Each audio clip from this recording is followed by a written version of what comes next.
हमारे इस मंच पर एक जामवंत की तरह डटे हुए बैठे हैं, दिव्यांग हैं लेकिन बुद्धि से बहुत स्ट्रांग हैं और जो मन में ठान लेते हैं वो सपना पूरा करके रहते हैं।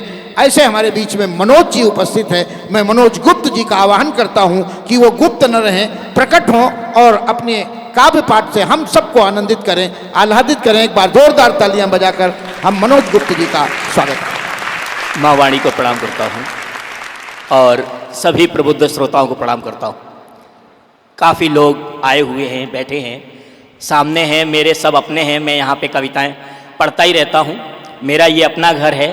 अब आप ये समझ लीजिए जैसे विराट कोहली फिरोजशाह कोटला में खेल रहा है, तो मेरी ये अपनी पिच है, मैं अपनी पिच पे ही बैटिंग कर रहा हूँ।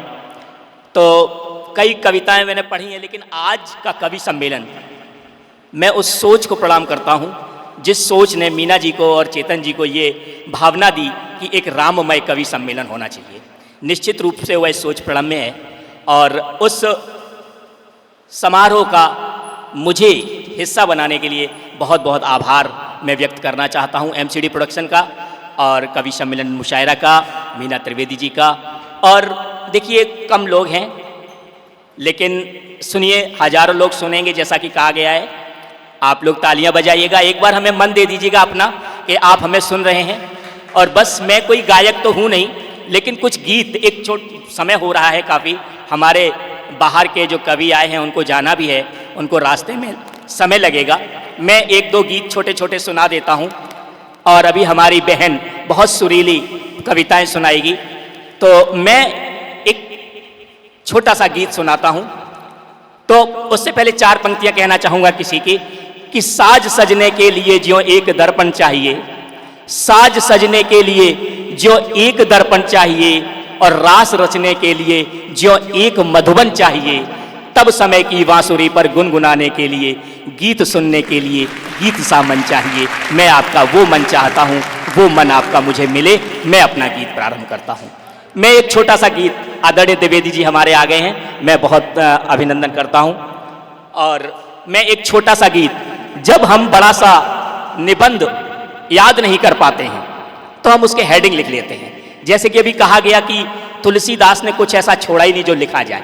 निश्चित रूप से मेरी क्या हस्ती है कि जो मैं राम पर लिखूं, लेकिन मैं कुछ सुनाता हूं, शायद आपको अच्छा लगे। राम का चित्र मैंने जब भी देखा, कैलेंडर में देखा, एक गंभीर चित्र लगा। जहां भी देखा, तस्वीरों में देखा, करुणा में देखा, ममता देखी, क्षमा देखी, दया देखी। तो मैंने जो जो देखा मैं इस गीत में आपको सुनाना चाहता हूं, सुनिएगा। स्वागत है। करुणा ममता क्षमा धैर्य आंखों में पानी है।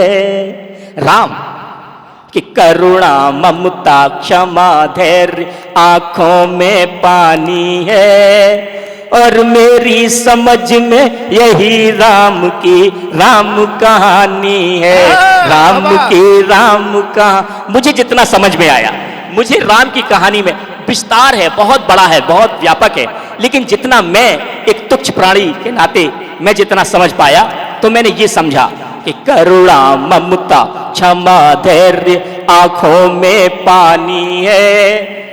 मेरी समझ में यही राम की राम कहानी है। राम की राम कहानी है, राम की राम कहानी। फिर क्या हुआ, राम का चरित्र कैसे आगे बढ़ा। शाम को राज सिंहासन और सुबह वनवास। कितनी सहन की होगी उसमें, कितना सहन किया होगा, कल्पना मात्र से शिहर उठते हैं। तब मैं कहता हूं कि जिसकी सहनशीलता का गुण, जिसकी सहनशीलता का गुण सारे जग को रुला गया, जिसकी सहनशीलता का गुण सारे जग को रुला गया, उन्हीं राम को अपने महल में अपनों से ही चला गया। उन्हीं राम को अपन। फिर क्या होता है, क्या है रामायण की कहानी। 3 शब्द दे रहा हूं, आपका मन मिले और भरपूर तालियां मिले, मेरा गीत सफल हो जाएगा। कि जिसकी सहनशीलता का गुण सारे जग को रुला गया, उन्हीं राम को अपने महल में अपनों से ही चला गया। पुत्र मोह बूढ़ा राजा, पुत्र मोह बूढ़ा राजा और जिद्दी रानी है। वाह मेरी समझ में यही राम की राम कहानी है, राम की राम कहानी है, राम की राम कहानी है। करुणा ममता क्षमा धैर्य आंखों में पानी है। मेरी समझ में यही राम की राम कहानी है, राम की राम कहानी। फिर कि पिता का वचन निभाने को युवराज बन गए सन्यासी, पिता का वचन निभाने को युवराज बन गए सन्यासी। हठ और स्वार्थ की पूर्ति हेतु बन बन भटके घट घटवासी। जब समय खराब होता है, जब समय खराब होता है तो सामान्य सा व्यक्ति सलाह देने लगता है। तो ये समय थोड़ा चक्र था कि पिता का वचन निभाने को युवराज बन गए सन्यासी, और हट और स्वार्थ की पूर्ति हेतु बन बन भटके घट घटवासी। वहां भी शूर्पणखा ने अपनी की मनमानी है। मेरी समझ में वही राम की राम कहानी है, राम की राम कहानी है, राम की राम कहानी है। करुणा ममता क्षमा धैर्य आंखों में मेरे साथ आप ताली बजाइए तो मुझे गाने में और अच्छा लगेगा। करुणा ममता क्षमा धैर्य आंखों में पानी है, और मेरी समझ में यही राम की राम कहानी है, राम की राम। अब मैं इस गीत की अंतिम किस तरीके से जंगल में भी जब गए तो रामायण के मैंने कुछ बिंदु लिए हैं और मेरी रामायण यहीं पे पूरी हो जाती है कि खरदूषण मारीच कभी चैन नहीं मिला किसी को, खरदूषण मारीच कभी प्रतिशोध हेतु अवतरण हुआ, खरदूषण मारीच कभी प्रतिशोध हेतु अवतरण हुआ, और नाक कान और शान की खातिर मां सीता का हरण हुआ। खरदूषण मारीच कभी प्रतिशोध हेतु अवतरण हुआ, और नाक कान और शान की खातिर मां सीता का हरण हुआ। हार जानकर भी रावण ने, हार जानकर भी रावण ने रण की ठानी है। मेरी समझ में यही राम की राम कहानी है, राम की राम कहानी है, राम की राम कहानी है। करुणा ममता क्षमा धैर्य आंखों में पानी है। मेरी समझ में यही राम की राम कहानी है। तो मेरी समझ में इतनी रामायण आई जितना मैंने समझ पाया। मैंने पूरी रामायण पढ़ी, लेकिन मुझे लगा कि यही मोटे मोटे बिंदु हैं जिनको मैं हेडिंग के तौर पे लिख सकता हूं। और मैं समय हो रहा, मैं एक रचना अपनी राम वाली और सुना देता हूं, अब बस आप सुन लीजिएगा। मैं अब राम का चरित्र मैंने मेरा समझ में जो आया मुझे, मैं राम के चरित्र को, मंच का मुझे साथ मिले, मैं मंच का आशीर्वाद चाहता हूँ। स्वागत है, स्वागत है। कि तुम धर्म मेरे आस्था मेरी, राम क्या है मेरे लिए, कि तुम धर्म मेरे आस्था मेरी, तुम जीवों में सर्वोत्तम हो। तुम धर्म मेरे आस्था मेरी, तुम जीवों में सर्वोत्तम हो। संपूर्ण जगत के कर्णधार, तुम मर्यादा पुरुषोत्तम हो। तुम में ही सारा जड़ चेतन, तुम ही इस जग की अभिलाषा, और जो विषम समय में नहीं डिगा, तुम उस दृढ़ता की परिभाषा। शाम को वनवास, शाम को राज्याभिषेक, सुबह वनवास, तुम उस दृढ़ता की परिभाषा। वनगमन और राज्याभिषेक में, वनगमन और राज्याभिषेक में तुमने फर्क नहीं माना, और कांटों का पथ स्वीकार किया, दंडकारण्य पैदल छाना।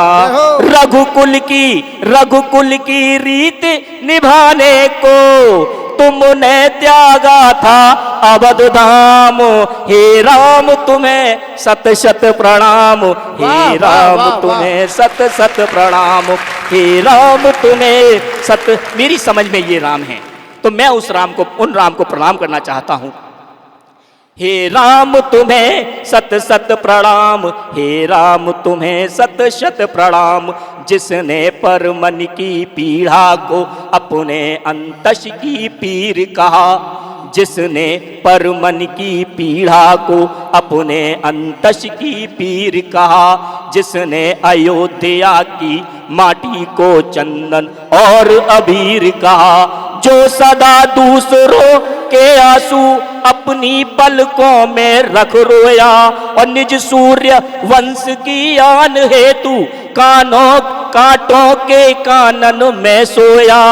निज सूर्य वंश की आन हेतु कांटों के कानन में सोया और मर्यादा पालन हेतु किया, मर्यादा पालन हेतु किया।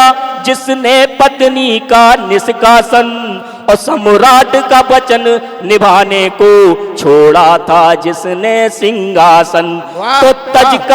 तो तज कर त्यागी तेजवान तप कर कुंदन बन जाता है। और ऐसे ही कोई एक दिवस में राम नहीं बन जाता है, ऐसे ही कोई एक दिवस में राम नहीं बन जाता है।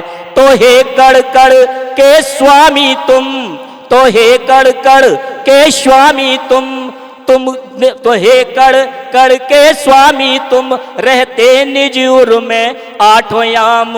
हे राम तुम्हें शत शत प्रणाम, हे राम तुम्हें शत शत। मैं इस गीत की अंतिम पंक्तियां देता हूं और अपना स्थान लेता हूं। अभी आपको मेरी बहन सुनाएगी और अभी दादा, सब ये तो बहुत कुछ सुनाएंगे। तो मैं कुछ नाम लेता हूं जिनमें हमारे राम रहते हैं। केवट में और जटायु में, शबरी में और अहल्या में, केवट में और जटायु में, सबरी में और अहल्या में, हनुमान में रे हनुमान में, अंगद में हो तुम रहती माता कौशल्या में, गुरु भरद्वाज अत्रि अगस्त मुनि विश्वामित्र के तुम प्यारे, उद्धार जगत का करने को तुमने सब दानव संहारे, और बन बन भटके कल्याण हेतु तुमने सारा वैभव छोड़ा, और 14 वर्षों तक कंदमूल फल खाकर संध्या व्रत तोड़ा। पल प्रतिपल मान दूसरों का तुम गौरव और सम्मान बने, अति धीर भीर गंभीर बने, तब जाकर तुम भगवान बने। अति धीर भीर गंभीर बने, तब जाकर तुम भगवान बने। पल प्रतिपल तब जाकर तुम भगवान बने।